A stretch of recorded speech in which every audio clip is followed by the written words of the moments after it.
जो स्त्री आक्रामक होती है वह आकर्षक नहीं होती है। अगर कोई स्त्री तुम्हारे पीछे पड़ जाए और प्रेम का निवेदन करने लगे तो तुम घबरा जाओगे, तुम भागोगे, क्योंकि वह स्त्री पुरुष जैसा व्यवहार कर रही है, स्त्री जैसा नहीं। स्त्री का स्त्री जैसा होना ही उसका माधुर्य है। वह सिर्फ प्रतीक्षा करती है, तुम्हें उकसाती है, लेकिन आक्रमण नहीं करती। वह तुम्हें बुलाती है, लेकिन चिल्लाती नहीं। उसका बुलाना भी बड़ा मौन है। वह तुम्हें सब तरफ से घेर लेती, लेकिन तुम्हें पता भी नहीं चलता।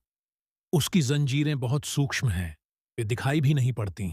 वह बड़े पतले धागों से, सूक्ष्म धागों से तुम्हें सब तरफ से बांध लेती है, लेकिन उसका बंधन कहीं दिखाई भी नहीं पड़ता।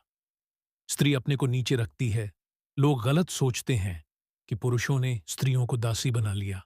नहीं, स्त्री दासी बनने की कला है, मगर तुम्हें पता नहीं, उसकी कला बड़ी महत्वपूर्ण है और लाओ त्से उसी कला का उद्घाटन कर रहा है। कोई पुरुष किसी स्त्री को दासी नहीं बनाता। दुनियाओं के किसी भी कोने में जब भी कोई स्त्री किसी पुरुष के प्रेम में पड़ती है, तत्क्षण अपने को दासी बना लेती है, क्योंकि दासी होना ही गहरी मालकियत है। वह जीवन का राज्य समझती है। स्त्री अपने को नीचे रखती है, चरणों में रखती है। और तुमने देखा है कि जब भी कोई स्त्री अपने को तुम्हारे चरणों में रख देती है, तब अचानक तुम्हारे सिर पर ताज की तरह बैठ जाती है।